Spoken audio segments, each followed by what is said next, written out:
Olá pessoal, voltamos aqui para a nossa segunda parte do nosso vídeo Dicas Finais para a OAB aqui de Estratégia Concurso.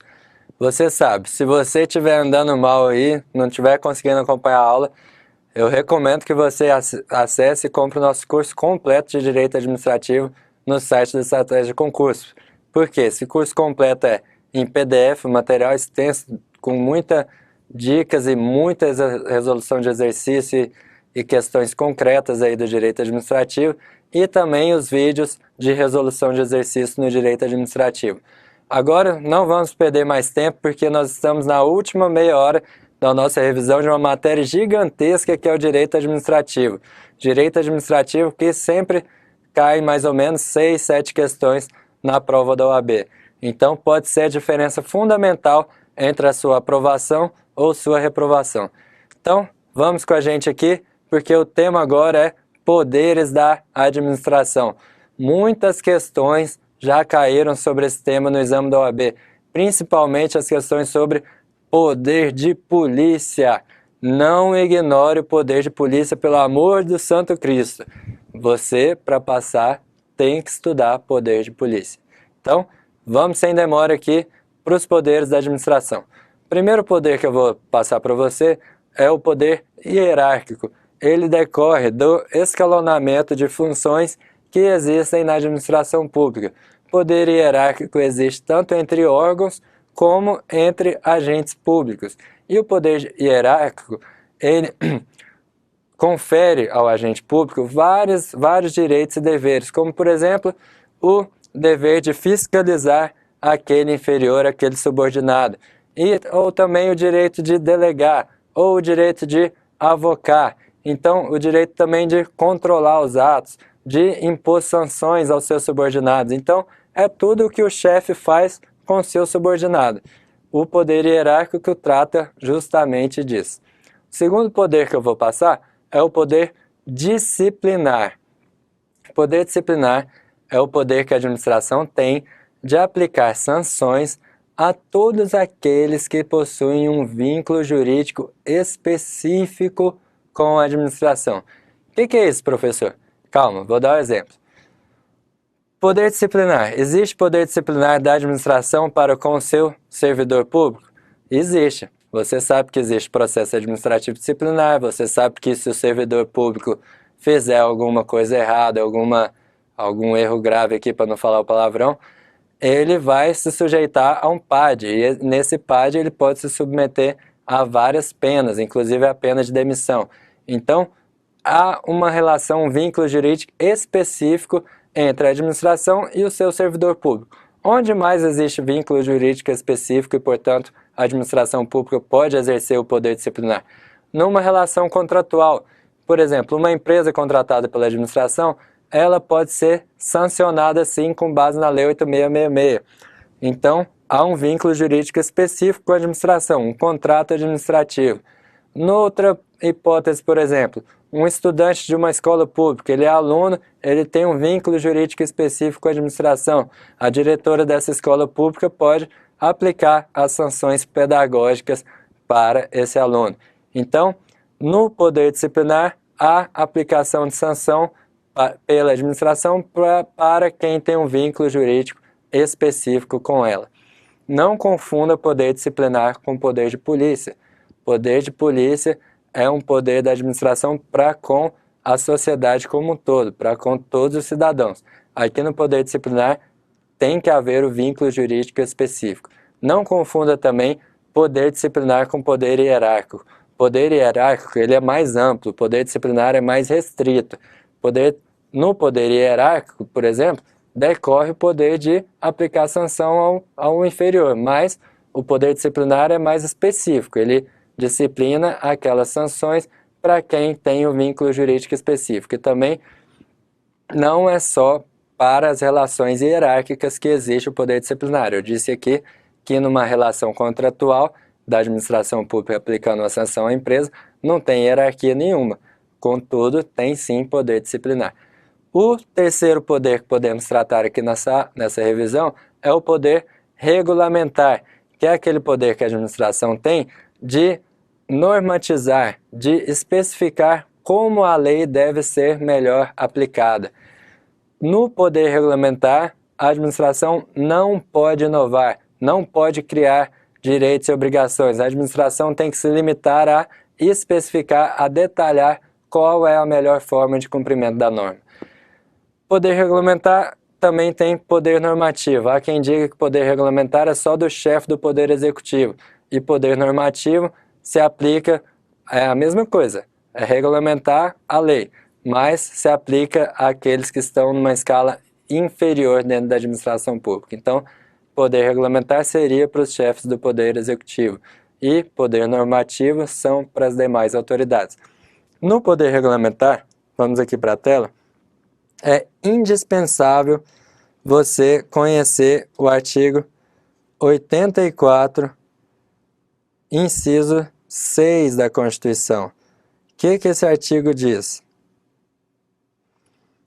Ele diz que compete privativamente ao presidente da República, 6. Dispor mediante decreto, ou seja, seu poder regulamentar, dispor mediante decreto sobre organização e funcionamento da administração federal, quando não implicar aumento de despesa nem criação ou extinção de órgãos públicos. Então, ele pode promover a organização e funcionamento da administração federal quando não implicar aumento de despesa. Também não pode criar ou extinguir órgãos públicos, mediante decreto. E letra B, compete ao presidente dispor mediante decreto sobre extinção de funções ou cargos públicos quando vagos. Então, extinguir funções ou cargos públicos só quando vagos. E aqui, se o presidente exorbita o seu poder regulamentar, ou seja, se ele começa a inovar numa matéria que a lei não disse, se ele começa aqui a incrementar determinada lei, criar direitos e obrigações, o Congresso Nacional vai sustar esses atos. É competência exclusiva do Congresso Nacional sustar os atos normativos do Poder Executivo que exorbitem do poder regulamentar ou dos limites de delegação legislativa. Olha aqui, pessoal. Se o presidente transborda do poder regulamentar, o Congresso vai lá e susta o ato dele. É um sistema de freios e contrapesos, um poder controla o outro. Nem o Executivo pode avançar sobre a competência do Legislativo, regulamentando direitos e obrigações. Se ele fizer, o Legislativo, pau nele, susta o ato. Outra questão importante. Existe decreto autônomo no Brasil? Ou seja, existe uma possibilidade do presidente da República editar um decreto regulamentando uma situação que a lei não regulamenta. Decreto autônomo é aquele que decorre diretamente da Constituição sem que haja nenhuma lei entre a Constituição e o decreto. A doutrina majoritária fala que existe sim, justamente aqui nessa hipótese que eu li do inciso 6, ou seja, quando o presidente da República organiza a administração pública, mas, cuidado, sem poder aumentar a despesa, sem poder criar ou extinguir órgãos públicos. Então, nessa hipótese que a gente viu, 84, inciso 6, é uma hipótese que é considerada um decreto autônomo no Brasil. O último poder, e o mais importante, como eu disse, poder de polícia. O que é o poder de polícia, pessoal?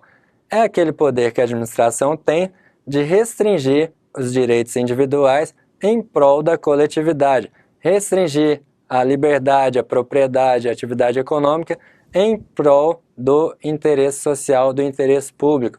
Acontece muito e você sabe, mesmo sem perceber, você sabe que no dia a dia você está sofrendo poder de polícia o tempo inteiro. Aquele pardal que está ali na rua querendo te multar é um poder de polícia, é a aplicação de multa para que você não exceda a velocidade. Sua liberdade de correr muito está restringida em prol da segurança da coletividade, poder de polícia clássico. Ou se você tem um bar, para você poder colocar o som alto, ou para você até abrir as portas do seu bar, você tem que ter uma licença da administração. Essa licença é uma manifestação do poder de polícia, os famosos alvarás. Todos são manifestação do poder de polícia. Por quê? Porque o poder de polícia também tem um caráter negativo, tem um caráter de averiguar se você está cumprindo as condicionantes da lei, está limitando você e só se você preencher os requisitos da lei é que você vai poder abrir as portas do seu estabelecimento comercial. Poder de polícia, existem 3 atributos consagrados, que são discricionariedade, autoexecutoriedade e coercibilidade. Discricionariedade por quê? Porque é impossível a lei prever todas as situações em que o poder de polícia vai ser aplicado e também em que medida o poder de polícia vai ser aplicado. Então, a discricionariedade não é ampla.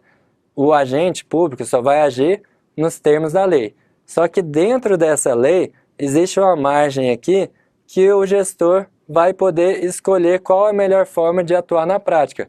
Por exemplo, existem muitas leis que falam a multa se você colocar cadeira na calçada do seu bar sem autorização legal é de 100 a 1.000 reais.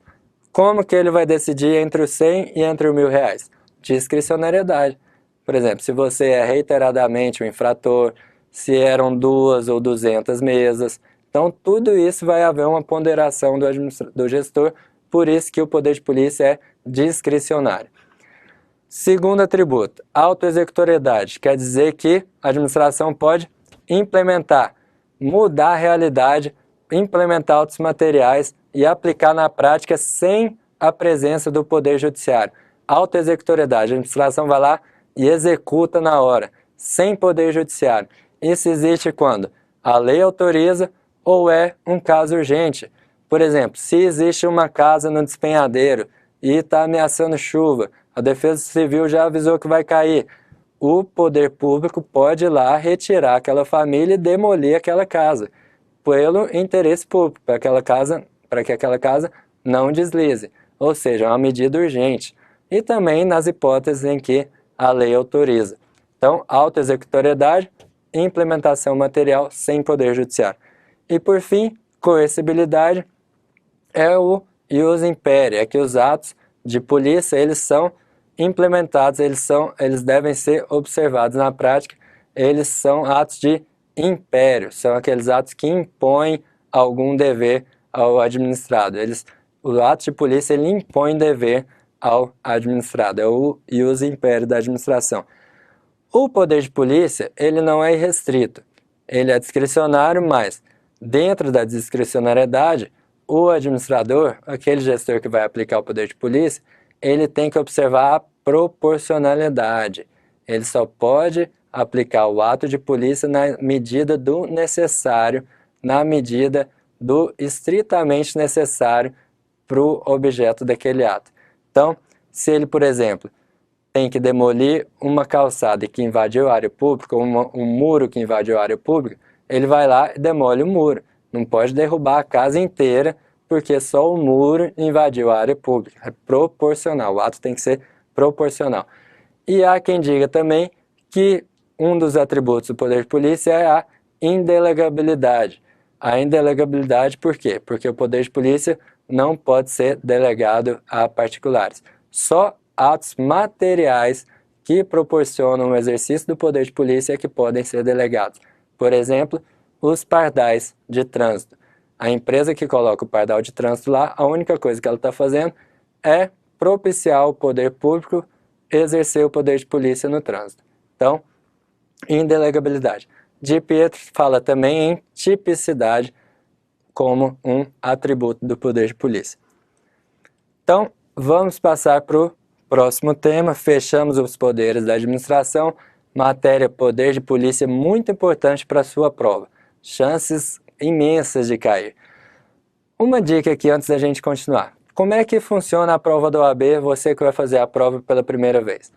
A prova da OAB, ela não cobra decoreba, ela não cobra, por exemplo, que você decore estritamente a lei. Ela te dá uma situação concreta e em cima da situação concreta você tem que lembrar qual lei que é aplicável, qual norma que é aplicável para responder a questão. Ou seja, você não precisa decorar a lei, mas você precisa saber do que fala a lei e como a lei regula a situação. Então, o estudo para a OAB não é um estudo decoreba, é um estudo de sacação. Você tem que ler a lei, ver os dispositivos mais importantes, ver como a lei regula as situações para saber aplicar essa lei na prática. Então, vamos para o próximo tema aqui do estudo do direito administrativo, que é serviço público. Lei 8987 de 95. Essa lei 8987 de 95, ela também vem sendo cobrada nas provas da OAB, principalmente as hipóteses de extinção do contrato de serviço público. Essa lei trata das concessões e das permissões de serviço público. Eu trouxe aqui para você um quadro que distingue a concessão da permissão, que distingue os dois conceitos para você não errar na hora da prova. Olha aqui. A concessão, ela pode ser outorgada a pessoa jurídica ou a consórcio de empresas. Ou seja, não pode concessão para pessoa física. Concessão só pessoa jurídica ou consórcio. Agora, a permissão, ela pode pessoa jurídica ou pessoa física. Todas essas características aqui vão demonstrar para você que o instituto com maior segurança é a concessão. É um instituto que tem que ser aplicado quando envolver concessão a transferência de serviços públicos de grande vulto. Então, grande vulto, concessão. Serviços mais simples, mais baratos, permissão. Eu lembro a você que na concessão e na permissão de serviço público, não há a transferência da titularidade do serviço público pelo Estado. Por exemplo, a empresa de ônibus aí da sua cidade. Quem presta o transporte público é o Estado. Agora, quem é concessionário da sua cidade é a empresa que opera o transporte público aí na sua cidade. O Estado não transferiu a titularidade do serviço para a empresa de ônibus. O Estado só transferiu a execução do serviço público. Então, vamos voltar aqui para a tela. Concessão, então, como é questão mais ampla, de maior vulto, não pode para pessoa física, só pessoa jurídica ou consórcio. Concessão é um contrato estável, ou seja, só se desfaz em casos específicos previstos em lei, justamente porque envolve grande investimento do concessionário privado. Agora, a permissão ela é considerada na lei como um contrato precário, que pode ser revogado unilateralmente pelo poder concedente. Então, o vulto aqui é menor, é um contrato precário, pode ser revogado unilateralmente. E aqui só se desfaz em casos previstos em lei. Para você conceder um serviço público, você tem que fazer licitação. E essa licitação é a modalidade concorrência, que é a modalidade mais cheia de requisitos da Lei 8666. Então, para conceder serviço público, a modalidade de licitação é concorrência.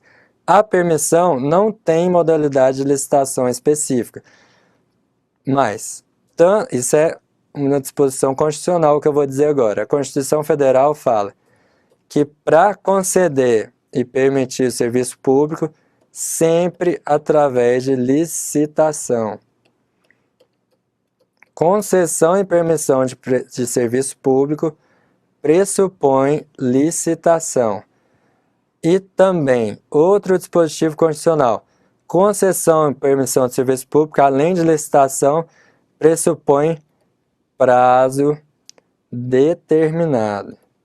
Não existe, após a Constituição de 88, contratos de permissão e concessão sem prazo determinado. Todos os contratos de concessão e permissão, depois da Constituição de 88, tem que ser por licitação e por prazo determinado. Na concessão, a modalidade de licitação é a concorrência. Na permissão, não há modalidade específica, mas tem sim que fazer licitação. Por fim, como eu disse, concessão para delegação de serviço de maior complexidade com grandes investimentos. Delegação, serviço mais simples, pequenos investimentos.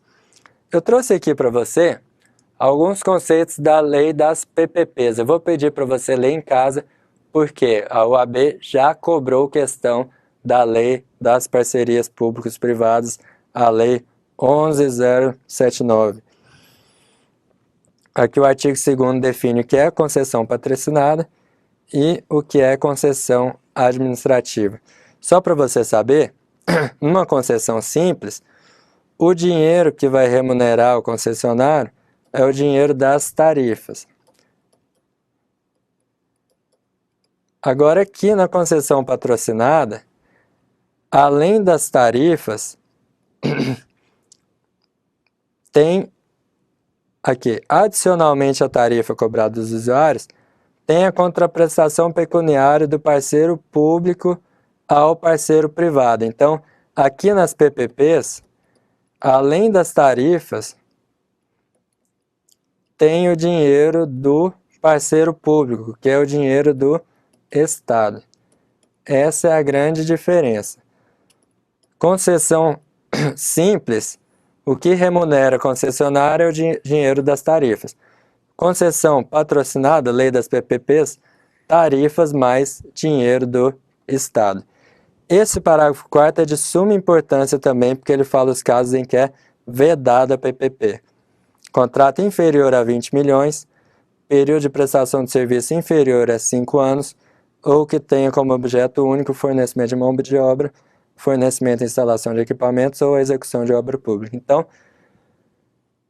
valores abaixo de 20 milhões não pode fazer PPP. Prazo menor que 5 anos não pode fazer PPP. Eu disse para você que uma coisa da Lei de Serviços Públicos que anda caindo muito na OAB são as hipóteses de extinção da concessão e da permissão. Essas hipóteses estão no artigo 35 e seguintes da Lei das Concessões e Permissões. A primeira hipótese é a hipótese comum, advento do termo contratual. Eu falei que não pode haver mais contrato de concessão e permissão por prazo indeterminado, então, se chega ao final do prazo, você vai extinguir o contrato de concessão e de permissão. Outra hipótese, essa muito importante, encampação. Encampação. Encampação é igual a retomada do serviço pela administração. A administração não quer mais que o serviço fique com o concessionário, ele retoma o serviço e isso ocorre quando não há culpa do concessionário. A encampação é a retomada sem culpa do concessionário. Ele estava executando tudo direitinho, estava fazendo todos os serviços do jeito que mandava o contrato. Só que, em razão do interesse público, a administração resolve retomar o serviço público para ela executar. Nesse caso, ocorre a encampação. Então, artigo 37 considera-se encampação a retomada do serviço pelo poder concedente durante o prazo da concessão, porque se fosse vencido o prazo, era aqui a hipótese do advento do termo contratual, por motivo de interesse público, só pode fazer se houver lei autorizando, e lei autorizativa específica, e só após prévio pagamento de indenização. Então, para a encampação precisa haver 3 coisas, pessoal. Quais são essas 3 coisas? Interesse público, lei específica e indenização. Por que isso tudo, professor? Porque o contratado estava executando tudo direitinho, não tem culpa do contratado. Então, a administração quer retomar o serviço, então precisa de interesse público. O que precisa mais? Lei específica autorizando. O que precisa mais? Indenização prévia do sujeito. Então, encampação sem culpa do contratado. E com culpa, professor? Aí a hipótese da caducidade. Caducidade, C de culpa. C de culpa. C de culpa. Caducidade. C de culpa. O contratado agiu com culpa. Artigo 38. A inexecução total, ó, inexecução total ou parcial do contrato acarretará, a critério do poder concedente, que é o Estado, a declaração de caducidade da concessão ou a aplicação das sanções contratuais, respeitadas as disposições desse artigo, tarará. Então, se o contratado está fazendo borracha no serviço, se ele está fazendo porcaria no serviço, ele está descumprindo o contrato de concessão de serviço público. Nessas hipóteses, abrem duas alternativas para o Estado. Ou aplica as sanções do contrato, ou caducidade. Ele extingue o contrato por culpa do contratado. Artigo 38. Então, caducidade, culpa. C de caducidade, C de culpa. Inexecução do contrato pelo contratado. E, por fim, as três últimas hipóteses: rescisão, anulação e falência. A rescisão, pessoal, aqui até agora eu falei de advento do termo contratual, que é tranquilo, o prazo previsto no contrato venceu, de encampação, que a administração quer retomar e precisa de lei, de interesse público e de indenização prévia, e de caducidade, que a administração vê que o contratado está levando na barriga, descumprindo cláusulas e retoma por razão da culpa. Agora, se o contratado, se a empresa privada quer rescindir com a administração, o que ele tem que fazer? Ele pode simplesmente ir no cartório, notificar a administração e falar, ó, tchau, amanhã eu não presto mais, não carrego mais ninguém no meu ônibus. Cidade inteira para. Claro que não, pessoal. O interesse público tem que ser preservado. Por isso que a lei fala que a rescisão por parte do contratado não existe, ela só existe judicialmente. Olha que interessante, pessoal. Se o contratado quer rescindir um contrato de prestação de serviço público, ele tem que ir na justiça. Na justiça.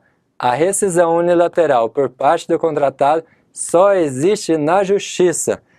Aqui, rescisão decorre do descumprimento de normas pelo concedente e sempre resultado de uma decisão judicial. Ou seja, ele tem que ir na justiça e provar que o Estado descumpriu as normas contratuais para promover a rescisão. E por fim, os últimos dois casos, anulação do contrato e falência ou extinção da concessionária. Então, sem demora, pessoal, já estamos no finalzinho da nossa revisão, das nossas dicas de última hora para a OAB. Vamos tratar das licitações e contratos. Licitações, você tem que saber o que, professor? A lei é gigante, a lei 8666. O que eu recomendo para você? Saber quais são as modalidades de licitação, que são concorrência, convite, tomada de preço, concurso, leilão e pregão. Essas você tem que saber. Consulta também tem, mas você tem que saber são essas, as 5 da Lei 8666, artigo 22, e o pregão. Então, essas são as modalidades que você tem que saber. Outra coisa que você tem que saber, artigos 24, 25 e 26 da Lei 8666, que são as hipóteses de licitação dispensável e licitação inexigível.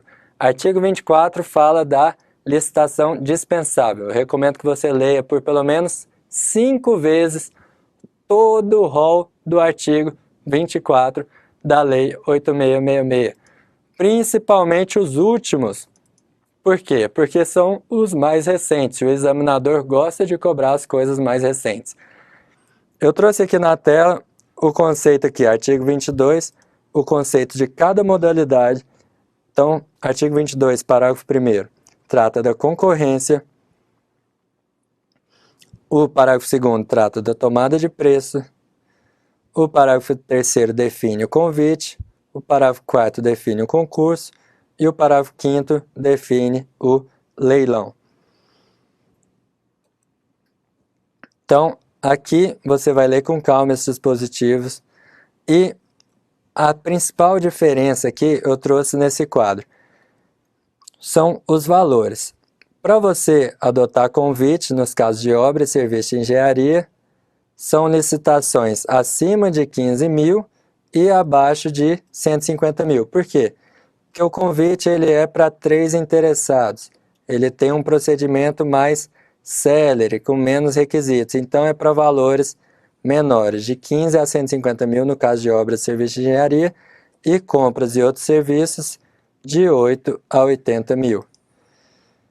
Tomada de preço que tem requisitos intermediários, valores intermediários, para obras de 150 mil a 1,5 milhão, e para compras e outros serviços, a tomada de preço é de 80 mil a 650 mil.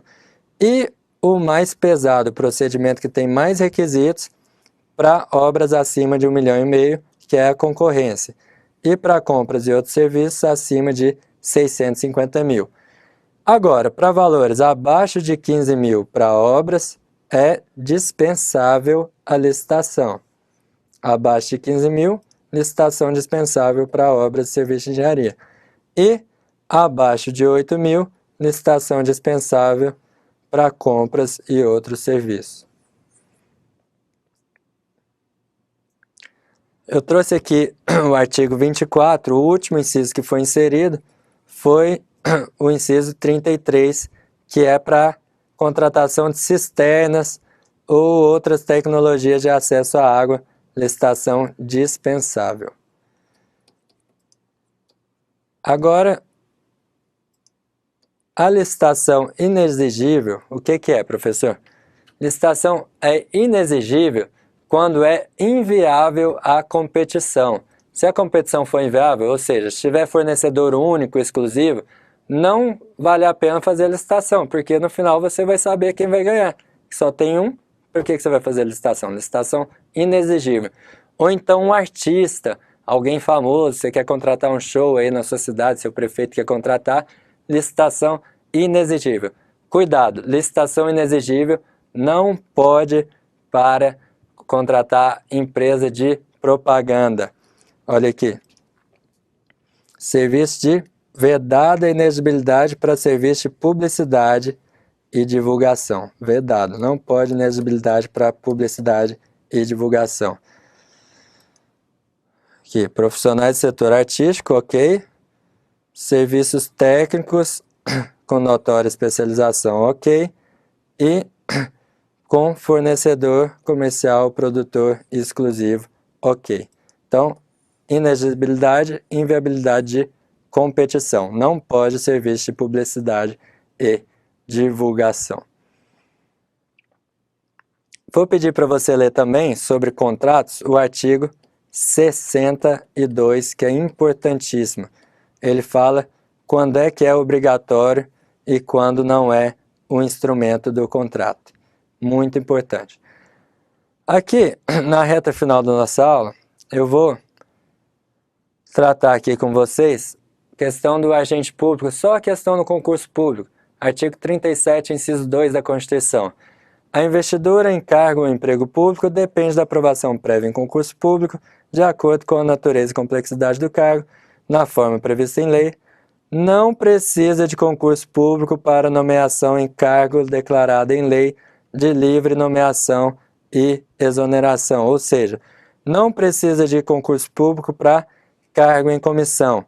Outra questão importante, não precisa de concurso para contratar por contrato temporário. Então, contrato temporário não precisa de concurso. O que existe, a exigência legal, é um processo de contratação simplificada, que em algumas hipóteses é até mesmo dispensado. E o prazo de validade do concurso, a Constituição fala que é de até 2 anos prorrogáveis por igual período. Também no concurso público tem que reservar o percentual para os deficientes físicos.